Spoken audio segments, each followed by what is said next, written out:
sitting with my mother on some vacation, and I read about the War of Independence, and I started asking her questions about why are we just, and she gave me an entire lecture about the foundation of the state, and it was a sort of a strong formative moment, somewhere around the age of 10 or 11. So interesting. And Yehuda? I think living in Israel in the aftermath of the Rabin assassination. Mm. Well, thank you, kind of, for giving us a little bit of a glimpse into who you are. And I think that will be very relevant to what you're going to be saying now as we speak and go a little bit macro onto the policy level. And so, as I said, what we want to have as a conversation today is a discussion about, given 21st century Zionism, given Israel as the nation state of the entire Jewish people, what does that mean for the need for some type of representation of world Jewry in Israel, in Israeli affairs? And to kick us off, I want to read a short quote written by Israeli Prize winner and thought leader Jewry, who just celebrated his 90th birthday, and a year ago wrote an article in Haaretz newspaper, and he said the following: "The Jewish leaders of Israel should regard themselves as leaders of the Jewish people as a whole, and as such acquire the required understanding of the dynamics of Jewish communities worldwide, which at present most of them lack. No less than the diaspora serves as an important strategic asset of Israel, Israel has to behave as a main strategic asset of the diaspora. And as such, Israeli statecraft must increasingly take into account the implications of its choices for the future of all parts of the Jewish people. The diaspora should therefore participate in an institutionalized way, initially with a consultative role in decisions of the state that have crucial implications for the Jewish people as a whole." My question to all of you is, what do you think? Given everything that we've just discussed, and I think the opening panel was a great kickoff, what does it mean in the 21st century for world Jewry to have some type of representation, if at all, in Israel? And Yossi, it would be great if you could start off kind of with your vision on this topic. Thank you. Well, I believe that we are speaking about partnership, not about lobbying. I don't think that the world Jewry needs a lobby in Israel. You have sometimes Jewish federations, which has permanent contacts with Israel and others. But the point is that so many things of what we decide back home have ramifications on the Jewish world that sometimes we don't know whether or not it will happen and what kind of ramifications. For example, Israel decided in the early 90s to put an end to the life of the head of the Hezbollah. And he was killed.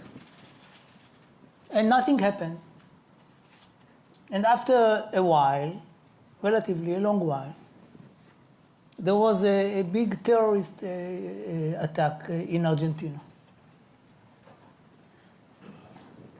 I'm sure that nobody around the table had an idea that there would be such an effect on their decisions. Was it necessary to have a representative of the world Jewry at such a cabinet meeting saying, hey, don't kill your enemy because it might have ramifications on the Argentinian Jewish community? Apparently not.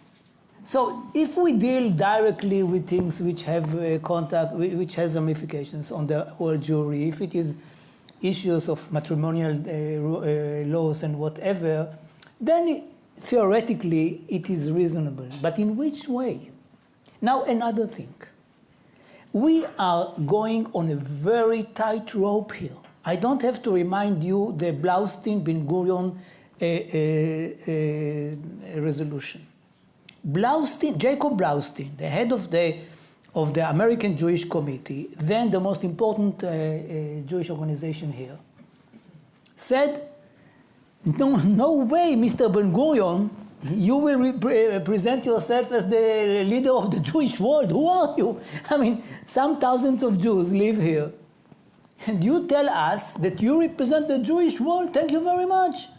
Actually, what you are doing is putting us in an impossible situation of dual loyalty.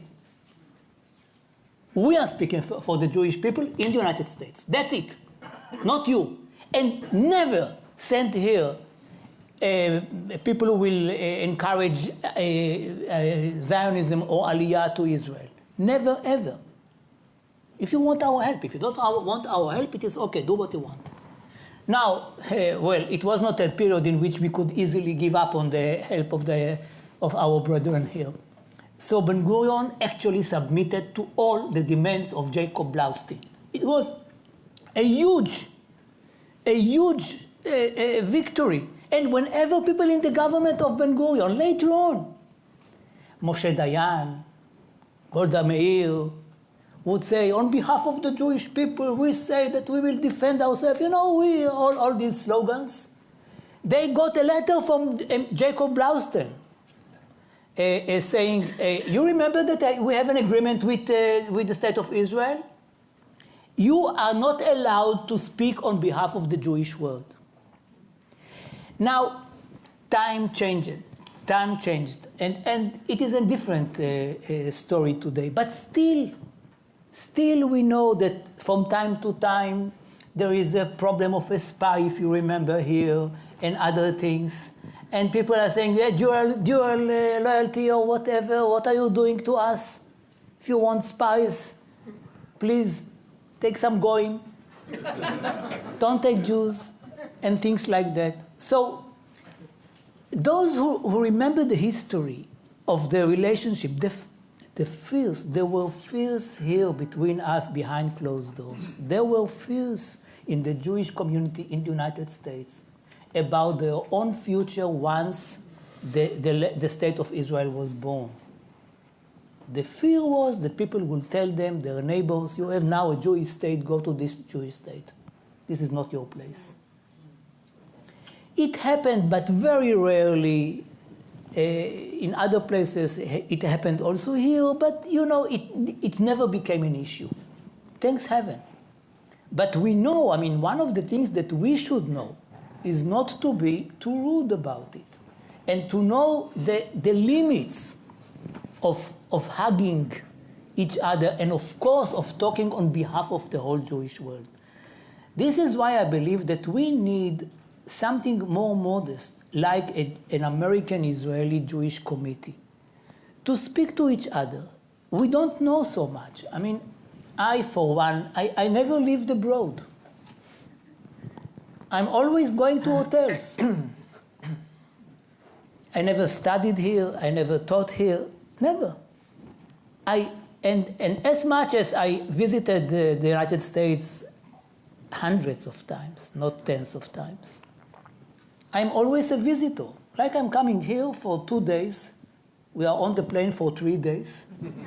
And back, that's it.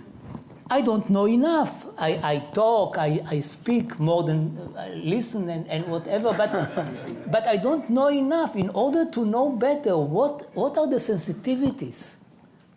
I need this kind of a cooperation, of partnership, real partnership. When I know when I'm saying something which is for me obvious, and people even applaud, and then somebody tells me, Yossi, you know, what you did was a big mistake because you don't say that. I don't have an example right now, but it happened when I'm saying something, and because I don't know enough, people say to me, you made a mistake by mentioning some event or some word or whatever. People like myself who care and who don't know enough, they know much better than the usual Israeli or the American about the relationship, about the development of the American Jewry, whatever, but still, we need to work together and to help each other because we can help each other. I mean, the power of the American Jewry is so big that if it is being used on something which is very important for the American Jewry, it can change things.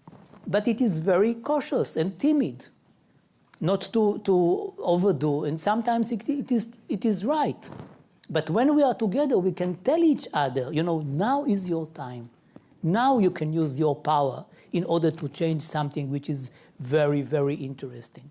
Look at the law of the national law, which is really disgusting, is something which is against the American, the diaspora. We are sending, we are telling. We don't have to listen. Why should we? We know everything. So what I'm hearing from you, Yossi, is no formal representation, a partnerships, ideally a formalized partnership in an organization. Yeah. What do you think, Anita? What's your vision? I have a little bit of a different view of this. I have a little bit of a different view of this. So, but we're here to talk. Who remembers what happened almost exactly today, this day, 30 years ago? What was happening in terms of the U.S.-Israel relationship? It was around the conversion bill of '88. Who was a Jew? Yeah. Who was a Jew? Oh, genius point, right here. Whoever gets these questions right gets a genius point, which means you get an extra Cliff Bar. Who remembers that? There were airlifts, San Francisco Bay Area. We were chartering jets. Thousands of people, all the Jewish organizations were flying to Israel to lobby, to partner, to talk about the disaster of the law of changing who's a Jew. Yeah. It's actually exactly now, because the elections were in November. It's exactly now. That's right. So it's, I always feel like the best antidote to hysteria is a dose of history. And it worked. And it worked. Yeah. It worked. Okay, so that's why, in the end, those things are important. Now, things have changed somewhat now, too, and we're starting that conversation. Everybody's talking about the Great Divide. I mean, I've been speaking all over the place on this issue. Everybody's talking about it, and that's the beginning of change, that people have to become aware of the fact that there's a problem, and there's some urgency to this. And things are quite different now than they were before. I know my Uncle Solomon always used to ask me, you may have heard this story. You may have Uncle Solomon, too. He's the repository of all Jewish knowledge, and he lives in Brooklyn. So he said, so tell me, Anita, how are things in the Jewish world? Because he knows I'm in the Jewish world. I said, good. And he said, in 2 words, I said, not good. So, I do a lot of marriage and family counseling. Professionally, I'm a clinical psychologist, and for my whole career, I've been working with people who are working on trying to save their marriage, improve their marriage, or part ways without a total disaster. And you said 2 things that I think were very important. One is, and we know this from marriage counseling, first of all, you have to have a partner who cares enough to come to counseling, to engage in the dialogue, and you have to be able to listen, which is the hardest thing to do if you've ever been in a relationship with another human being, especially a marriage. And you said those 2 things. You said people have to care and they have to be willing to listen. The situation right now, in my view, is a little different, and I'll just make a comment about that, because I work in the Jewish community, and in my capacity as the executive director of Jewish Family and Children's Services, which is one of my hats, I see the internal workings of tens of thousands of Jewish families, and what's important, what bothers them, what they hope for their children, what's happening with their children, what happens when your children decide to take a different direction than you've taken. I mean, these are issues. In this country now, the issue is that there are less and less people who even care about this issue, and less people who are willing to listen. And I think the same thing actually is somewhat true in Israel. The leadership, those of us who were involved in Jewish life, were deeply involved in Jewish life and Israel-diaspora relations, we care and we want to learn how to listen. But the vast majority of people, more and more, don't really care that much about this issue and don't really want to listen. And so that's true in Israel. And it's true in this country. And until we start to change that among the masses of people, it's going to be very hard to get the leadership to really listen to a lobbyist or to a new organization. I can tell you with wearing another hat, and then I'll stop. Everything in this room is just confidential, right? In this room? Of course. Is that right? Just among us, right? You won't share this. So I'm on the part of the leadership of AIPAC. You may have heard of it. And we have a cabinet, which is like an executive committee. And we spend a lot of time in Israel lobbying and talking and sharing. And you have to have a partner there who wants to listen. And we don't always have that. So there's work to be done on both sides of a bridge that's under a lot of pressure and a lot of duress right now. And just to sum up, does that work need to happen bottom up? Is that what I'm hearing? That it's grassroots work? I think that there has to be grassroots work in Israel to understand peoplehood, and there has to be grassroots in this country to understand how to answer the question of why be Jewish. Thank you. Yehuda. So going back to your original question, does world Jewry need a lobbyist in Israel? I'm going to come out with a strong no in ways that pick up on some of what Yossi alluded to before, but maybe push a little further as to why I don't want to see this conversation translate into formal or institutional infrastructure on behalf of the Jewish people. And it's for two reasons, both of which are under the heading of believing that any such framework is fundamentally anti-democratic. What I mean by that is we've heard a lot today already and in the session so far that the State of Israel is the nation state of the Jewish people. That's true, and it's been one of the goals of the State of Israel since its founding.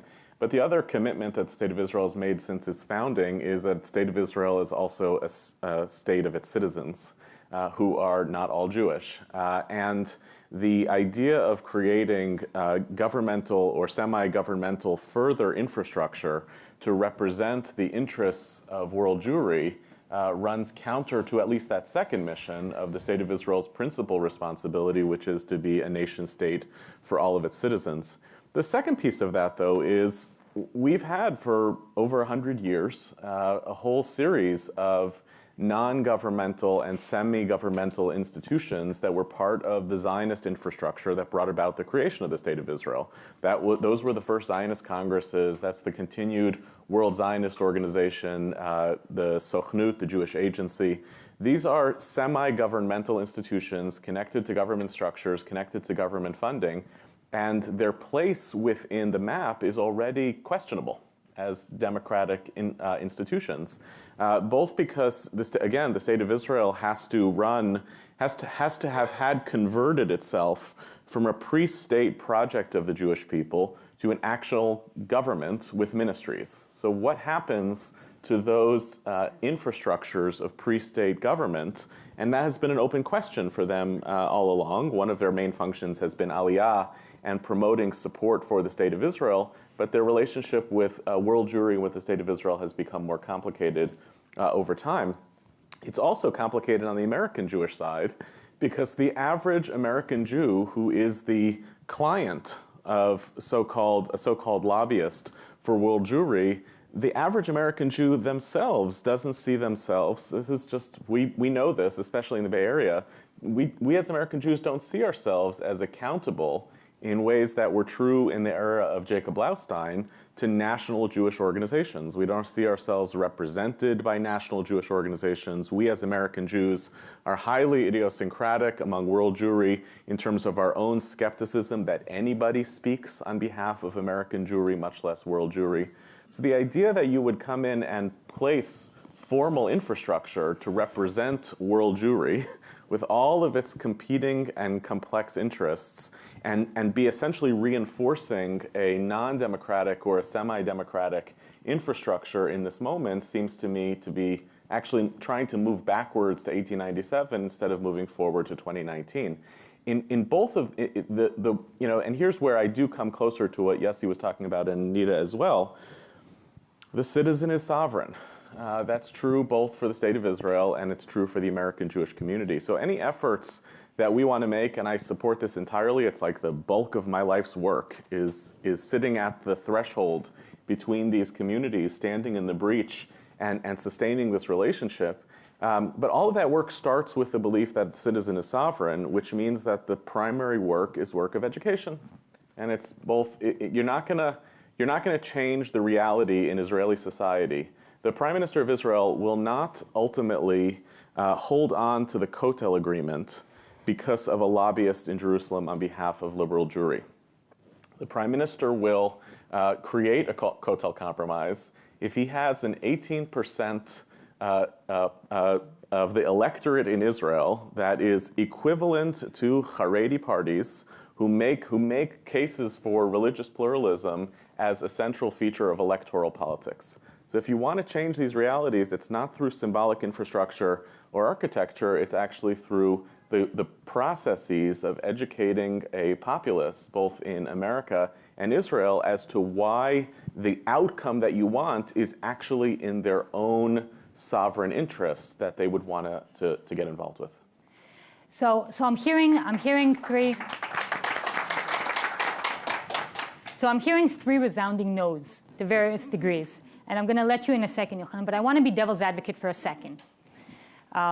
And you mentioned the Kotel Compromise, right? And there are other examples that we saw just in this last year, right? The collapse of the Kotel Compromise, the blacklisting of reform and conservative rabbis by the rabbinate, and other examples of policies that have been made in Israel that on the primarily North American, world Jewry, but primarily North American side, have caused such deep crisis and upsetness, and even more people feeling alienated from the state of Israel that proclaims itself to be the nation state of the entire Jewish people, right? You're hearing that on one side. And let me tell you, I was sitting in Tel Aviv when all of this was happening, and except for maybe a handful of us that actually work in this field, not only was there not a discussion about whether it should be or should not be, and better or for worse, the average Israeli, even the very educated,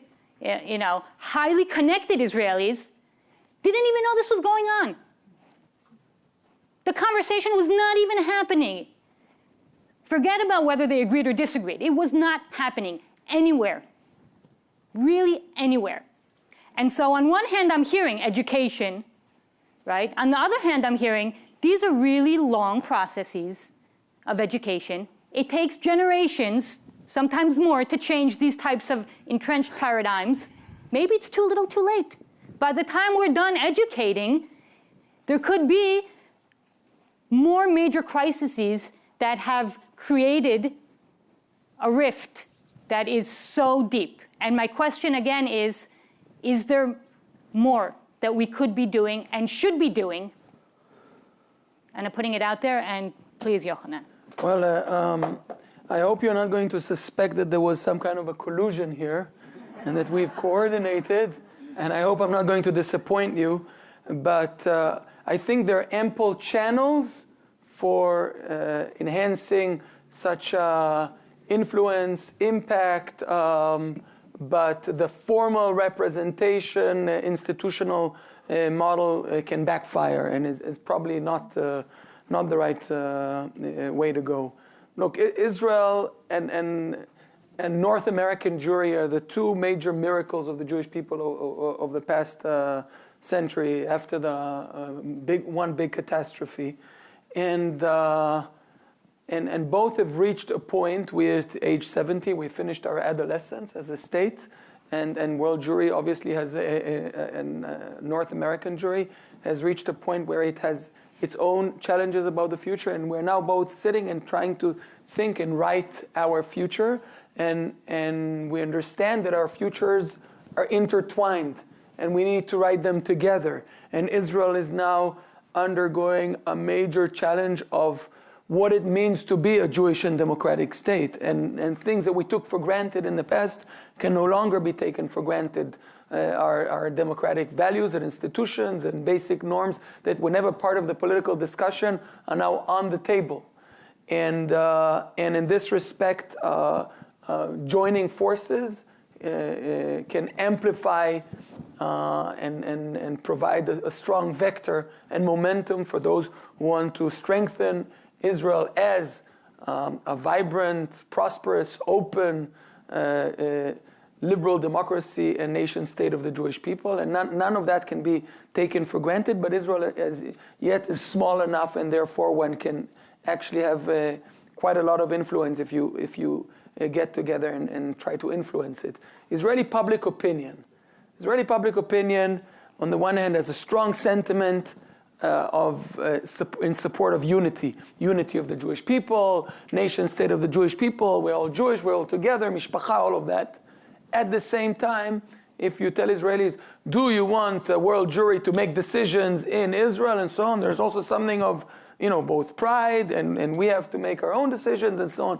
So if you try to, there's a very fine line between engagement, inclusion, where you can end up on top and sort of and have influence in Israel, and if you build it in a wrong in a bad institutional manner, it can backfire. Even now in Israel, we have the issue of voting of Israelis that are overseas. So it's not Jews overseas, diaspora, Israelis overseas, and I think there's a very strong case for limiting that option to Israelis who are sort of overseas for a while, 2 or 3 years, but not anything beyond that, because we don't want people who chose to live here for 30 or 40 years deciding whether we go to war.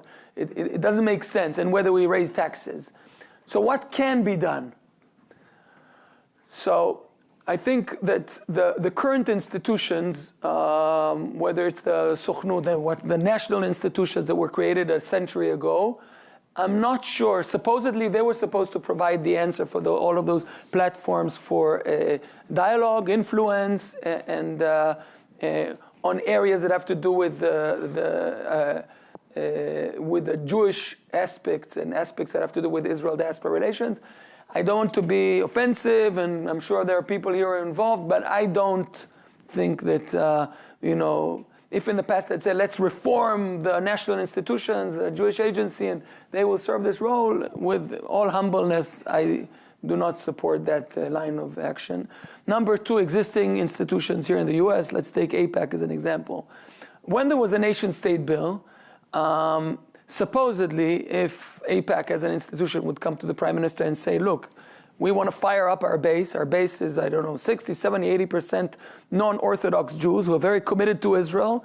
This legislation that drives a wedge between Israel and non-Orthodox Jews makes our job very difficult. Were you there in the room with us? When we were talking? Yeah, but if I learned something in politics, and Yossi is a little more experienced in my 6 years in the Knesset and 2 years as head of what was then a ruling party, I have zero belief in what's going on in closed doors. People are so nice and sensible in closed doors. I have no interest in what politicians tell me in a closed door. What matters is in public. I don't care if they're very smart and articulate in a closed door. So, and that's a decision. I gave AIPAC as an example, but it's the same with many institutions, and I understand the logic that have a DNA of we do not deal with Israeli internal affairs. But those internal affairs now affect you. So one has to be sensitive to know in which issues do we get involved, in which. But by and large, I think many institutions should sort of change, because it's our future and it's our interests and it's our kids' interests.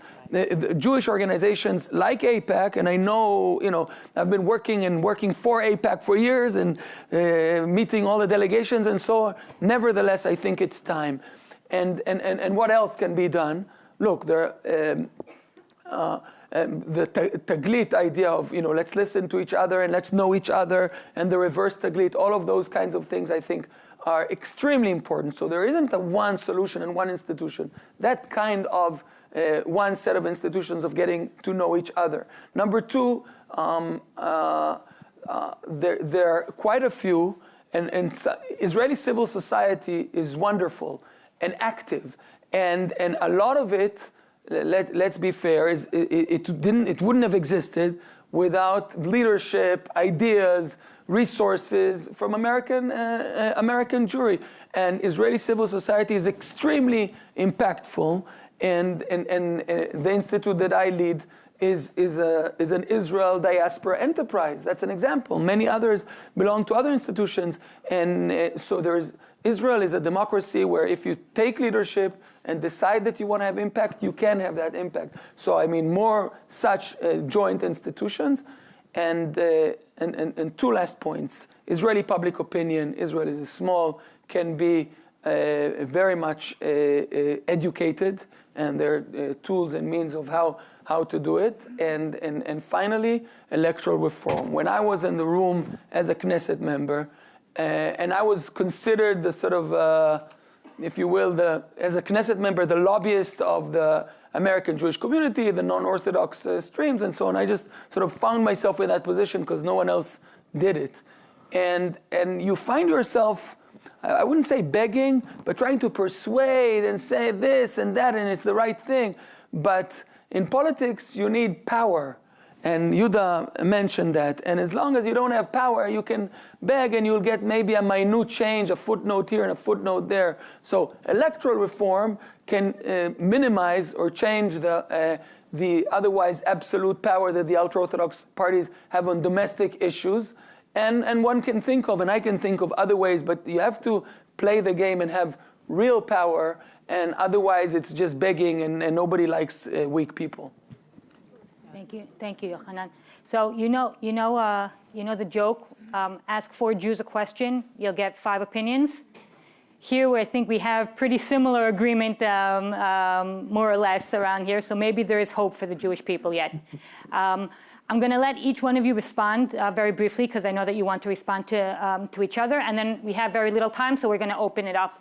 If you have a question, then please, I'm looking if there are mics. If not, then you'll raise your hand and I will call on you. But really 2-minute responses from each other. Yeah. On one level, I'm not particularly concerned because similar to in this country, this has to do with human behavior. In this country, we have a lot of problems right now, a lot of divisions. We always have. But when 9/11 happened, there was extraordinary unity here. Everybody put out an American flag. Similarly, around true existential crisis to the Jewish people, many people mentioned that people come together around that, and I think that would continue to be true. We're talking about different levels here, though, not just an existential threat on that magnitude. And we're also talking about changing hearts and minds. Everybody, to one degree, is talking about changing hearts and minds, which happens. But it has to happen at every level. Everyone in this room is involved in organizational life and can find a way to change the mindset that understands that it's an urgent matter to keep the Jewish community abroad and in Israel stitched together. But they're going to take different forms.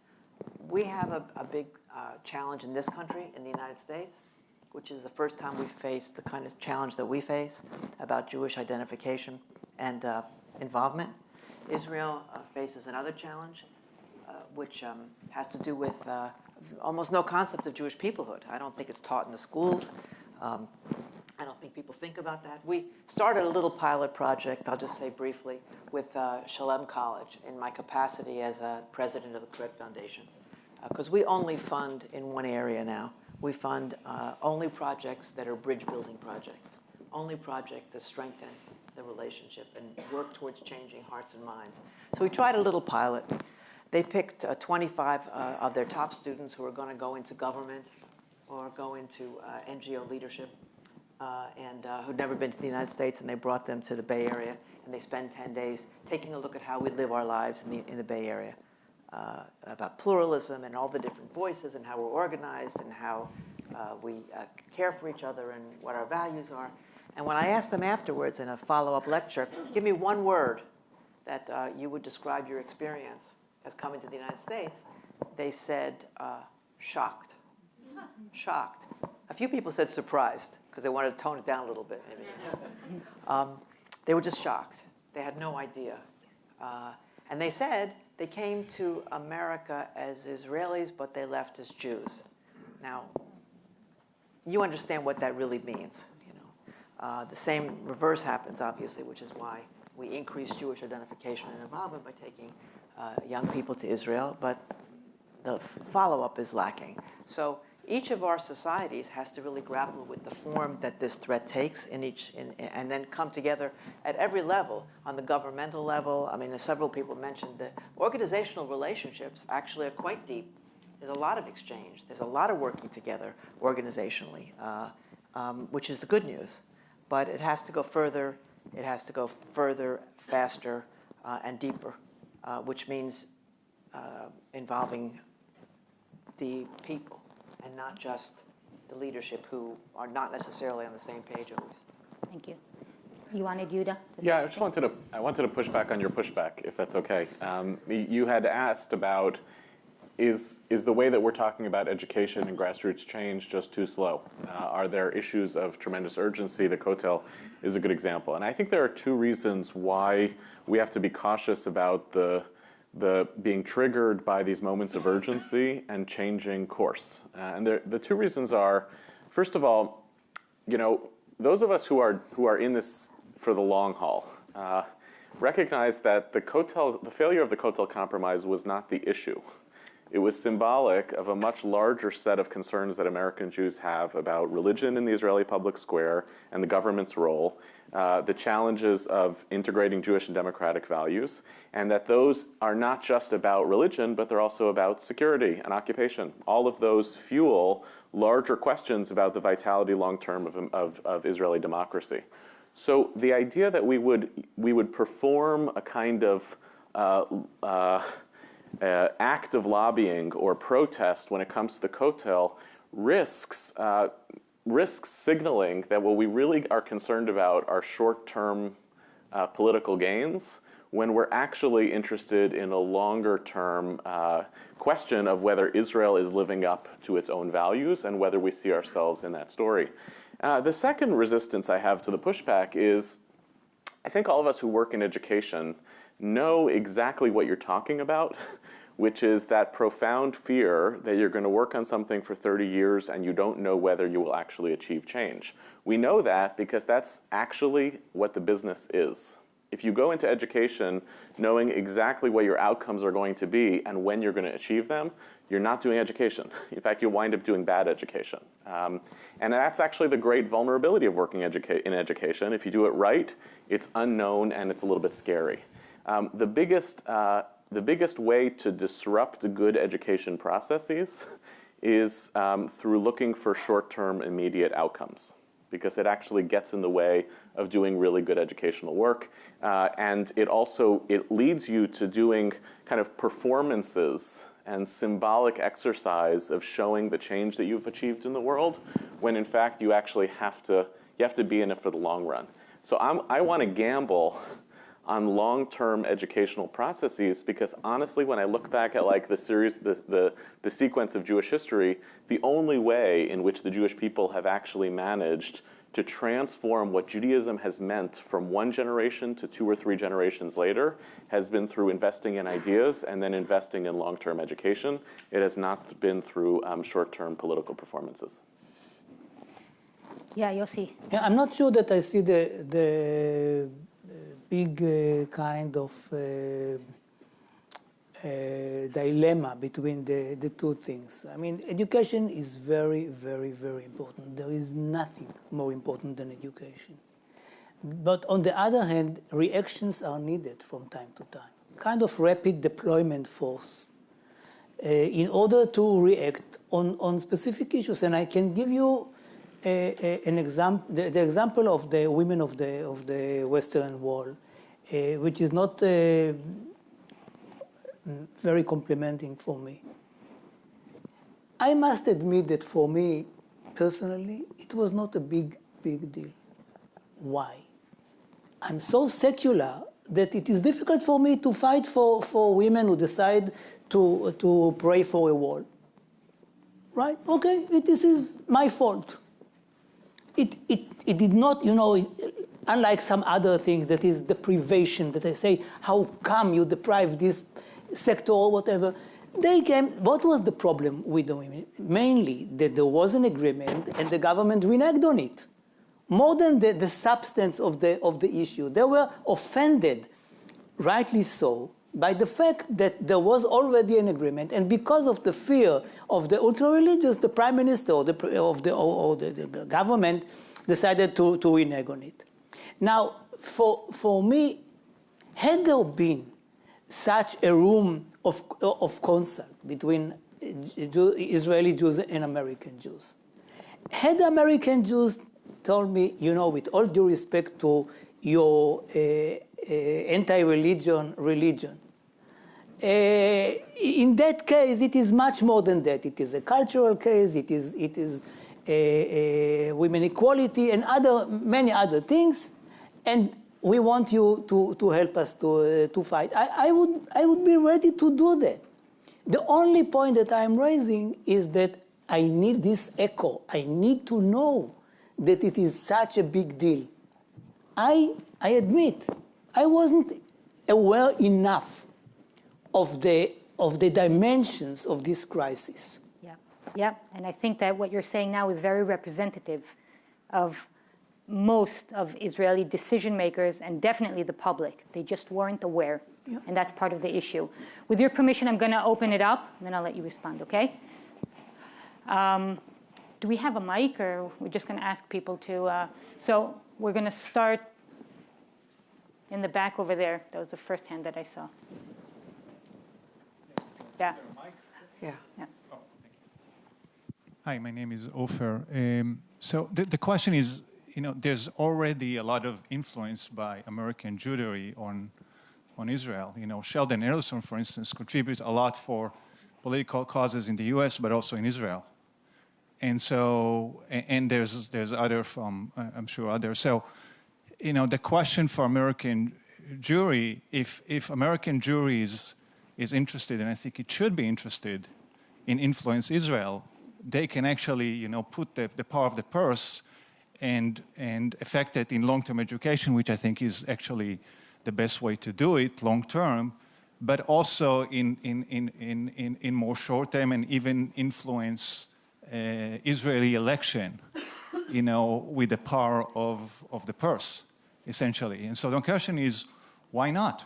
I mean, you don't need to affect, you don't need an American organization to formally do it, but you can have actually American institutions, do it as they already do it, in some sides already. Thank you for the question. We're going to take 2 more questions, and then we'll let you all respond. Yes, the woman in the back. Hi, my name is Ariella. When I think about lobbying, the job of a lobbyist is to be a paid employee who convinces legislators about some powerful group that stands behind them. That's what a lobbyist is. And in this case, I think the question presumes that American Judaism is a very important and powerful player, and we just need to convince the Israeli government of how much power stands behind this theoretical lobbyist. I take Yehuda's point seriously that American Jews don't have that power and maybe ought not have more of that power.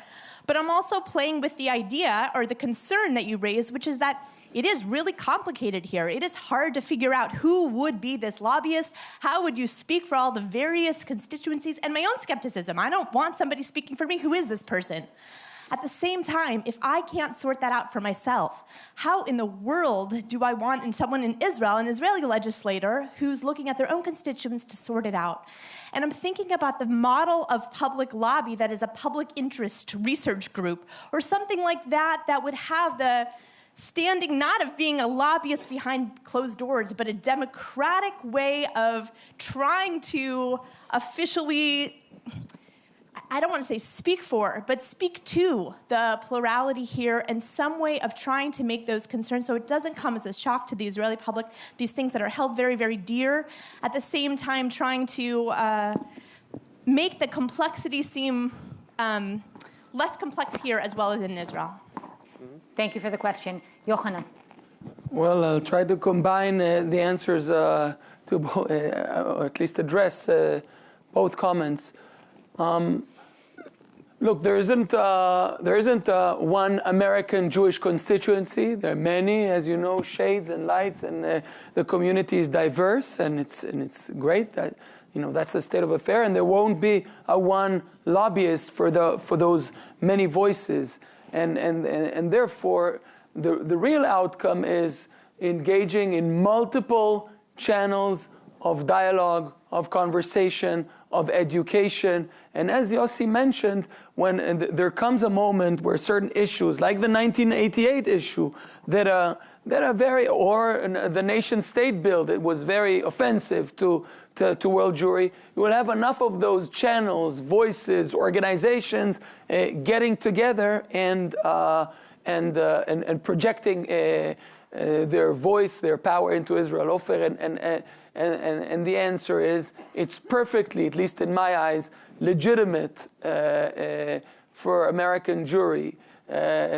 Israel defines itself as a nation state of the Jewish people. American Jewry is obviously a major part of a constituency of that Jewish state, has skin in the game, and the democracy allows for mobilization and for civil society. That's the basic idea of a democracy, and there are many who do so. And I think depending on if we combine the two, there are enough voices that need to be amplified, obviously, with resources. It can have a major influence within Israel. And in Israel, we can also, I think, beyond influencing the political sphere, if we speak more at the grassroots level, we have so much to learn. Yossi mentioned that the sort of sense of the uneasy sense that he felt towards religiosity in Israel. When I happened to live here a few years, and in Israel I rarely go to synagogue, but when I came here, it's an entirely different experience because it's more of a cultural, social identity, and I found myself going to synagogue. I actually understood also what the rabbi said, rather than just sort of an ongoing. And in this respect, we have so much to learn, and if we position it and adjust it based on joint conversations, you see that many Israelis that today, if you tell them reform or conservative Jews, would feel like it's blasphemy, and at the same time their day-to-day practices are very much like the reform and conservative. So I mean, there's much we can learn from each other, and it can all be done through a myriad of multiple channels of dialogue and so on. There's no one simple answer. Yeah, Yehuda, your brief response, because I want to continue to open it up. Yeah, Ariella, those institutions exist in Israeli society. In fact, the most likely change agents in Israeli society on issues of religious pluralism and human rights and minority rights and Jewish values in the public square and electoral reform, all of these institutions exist in a vast nonprofit NGO landscape in Israeli society. And to your question, their biggest challenge is motivating philanthropic dollars. In fact, this is the real gap here is overwhelmingly American Jews support those issues, but there's huge funder fatigue in the American Jewish community, and the funding of those initiatives in Israeli society by American Jews is going down because they're watching that those efforts are not succeeding yet, thinking in short term, and they're losing philanthropically to right-wing donors who are aware that philanthropic dollars change the texture, they change the maps. They literally change. And here, that's part of my argument is instead of erecting a new piece of infrastructure to solve for this issue, invest in the existing NGO infrastructure that's already there and that's dying to do this work that is native to Israeli society, that doesn't risk being thought of as being, it's not foreign intrusion. Jews. It's not foreign intrusion. These are the Israelis who are actually desperate for American-Jewish partnership on a series of values in which they see eye to eye, and who are badly in need of this kind of infusion of passion that translates this ideological commitment into the stuff that'll make it possible. So we're nearing the end of our session. I'd like to get 2 more questions, and I'll let you all respond and close up. And you can also respond to one of the 2 if you didn't get a chance to yet. So we'll take 1, 2, and then 3, and that's it. Gary Ray, thank you for a wonderful panel.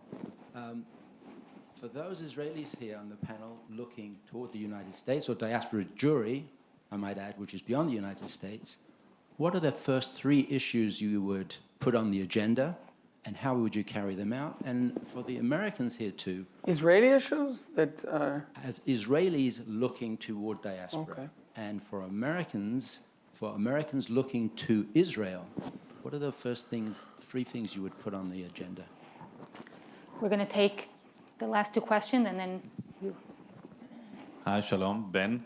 I have a question to keep us on the subject of the panel, and I know we moved away from a lobbyist a little bit to another organization. So I have a question whether this organization is also going to be telling Jewish organization in the United States also what to do. And is it going to be a two-way street or just one-way street when a Jewish community is telling the sovereign state of Israel what to think about, or also the opposite, what the state of Israel is going to tell the Jewish communities, it's not one community, outside of Israel, what to think?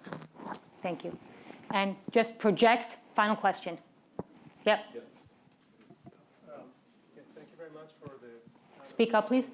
Yes, as a former Israeli, I have to say that, thank you, that I was quite ignorant about what it means to be Jewish. I was educated in Israeli secular education, and coming here and having lived here for several years, the meaning of being Jewish has completely changed. My question to the panel is, to what extent do you see the difference in how people perceive their relationship to their religion, and to understand, ultimately going down to the very basics of believing being relevant in this conversation?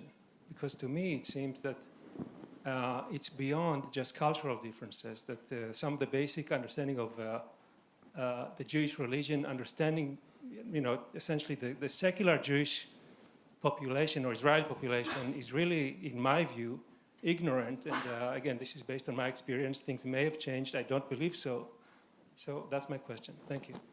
Thank you. And as moderator, I will take the prerogative of adding in my final question, and then you can all choose which of all of these to address, because it is a lot. And that is, if we're going less to the side of the spectrum of a formal lobbyist or some type of formal representation, and more to the side of education and to conversation, my question is, what role do the Israeli-American community, right? The Israelis, depending how you count, there are between 500,000 to 1 million Israelis living outside of Israel. What role, if at all, do they have in helping have this nuanced conversation around the relationship and the perceived gap that we're feeling? And with that, we'll start with you, Yohanan, and then you'll take it from there. And short answer to Ben, obviously it's a bilateral conversation, and as Yehuda mentioned, I mean, once you have a real conversation and you speak and you also listen, so it's supposed to affect both sides. Short answer to Gary, it's easy for me to answer because I devote my life to it. So it's number one, ensuring Israel as a nation state of the Jewish people, but it's Jewish and democratic normative and institutional foundations. Number two, Jewish pluralism in Israel. So it's the state will not define what type of Judaism can be practiced in the Jewish state, but rather open to all types, and it has many implications, both in terms of funding religious services and so on. And number three, structural reforms, and specifically electoral reform. All of these, Israel is relatively small, and in my experience, and it's not only a story of negative developments. There are a lot of positive, optimistic things happening, and a lot of bad ideas that are blocked and turned into good ideas. So it's all about activism, leadership, and building strong partnerships and coalitions. Anita.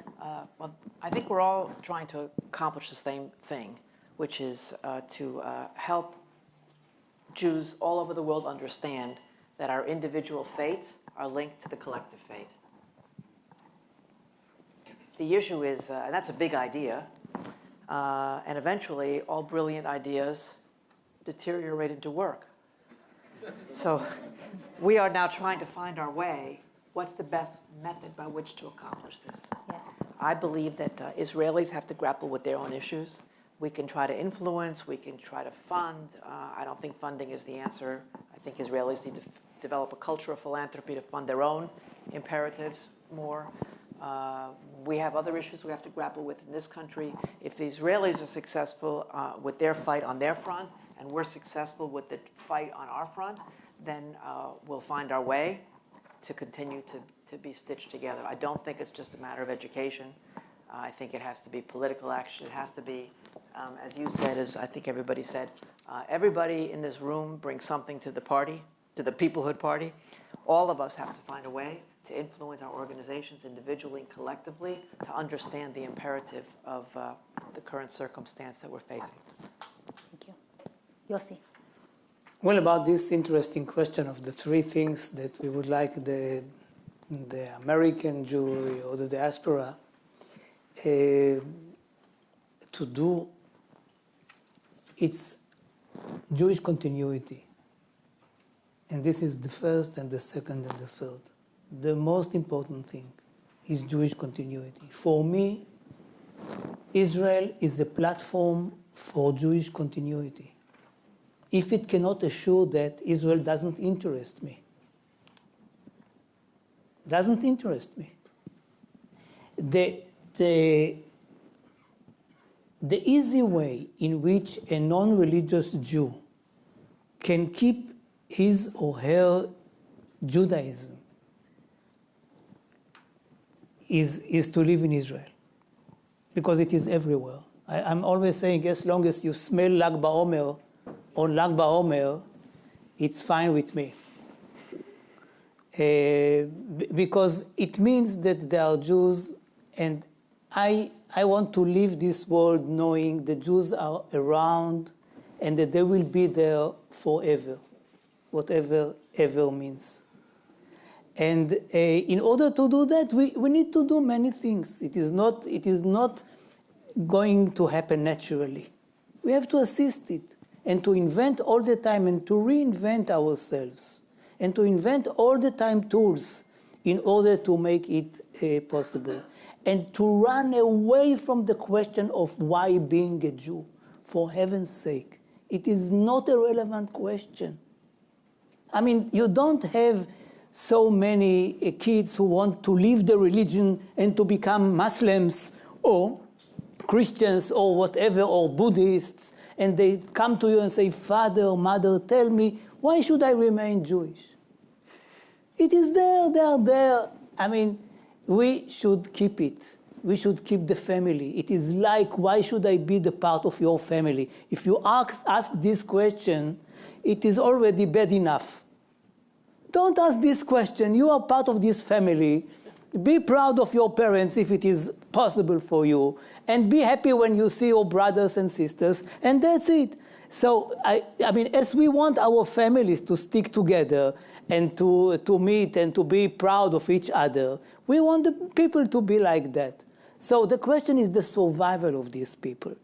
And in order, and we have to pay the price for survival, because it is not for free.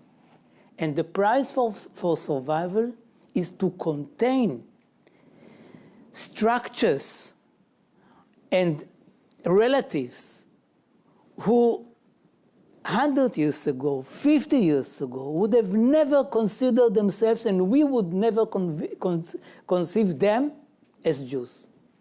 If we do not do that, I think that we are doomed. Both as Israelis, where mixed marriages is a very marginal, if at all, question, and in the diaspora, and mainly here. So this is the big challenge that which we are having. For those who care, I mean, I can imagine that there are many Jews who do not care about Jewish continuity from morning to night. And this is why I call it the Parents' Council. Those who, among the parents in the class, who really care and are ready to dedicate some time in order to prepare the different parties and the journeys or whatever of their kids. Apparently, we are these people. So our role is to keep the family together. That's it. Thank you, Yossi. Very I'll briefly. briefly answer your question, which I think relates to this gentleman's question here as well, about the role of Israelis in America. You know, there's an incredible analogy to the Talmudic period at a category of individuals known in both the Babylonian Talmud and the Jerusalem Talmud as nechote, the individuals who traveled back and forth between these two communities, spoke both languages, but more importantly understood both native cultures, and therefore are responsible for the preservation of some broad shared Judaism, even though obviously Babylonian Judaism and Land of Israel Judaism were quite different from one another and remained quite different. So I think Israelis have the potential to serve that function, to be bridge builders. I think it's also true about folks mostly in the NGO sector in Israel who are deeply tied into the American Jewish community, speak English well, and follow American Jewish trends. And I would like to see that community invested in as a bridge builder between these two places, but it has to be done correctly. And what I mean by that is when the efforts involved around engaging Israelis in America are about trying to constitute them as their own organization, as their own denomination of Judaism, that actually entrench some ideological or linguistic barriers between them and other Jews in America, not helping. When the effort is actually about recognizing what is different and shared about what they understand about Israel and what they understand about the American Jewish community, it's highly leverageable. I think this JCC is the field leader in the country around both engaging Israelis as Israelis in America, but also building bridges into the non-Israeli Jewish community in America. There still is one. When we do that, we're actually treating Israelis like nechote, as bridge builders, as opposed to trying to treat them as though they're some other denomination. Yep. So to close, one-word answer to my final question of the Inside the Actors studio. Are you an optimist or a pessimist? I said before, I'm an optimist. Hope. Yossi, optimist or pessimist? I can give you an answer of one word, because I'm an optimist that if you do the right thing, you can succeed. I'm not an optimist that things will be better. This is something that I never accept. Yehuda? Straight optimist. Straight optimist. And with that, thank you all. Thank you to our panelists.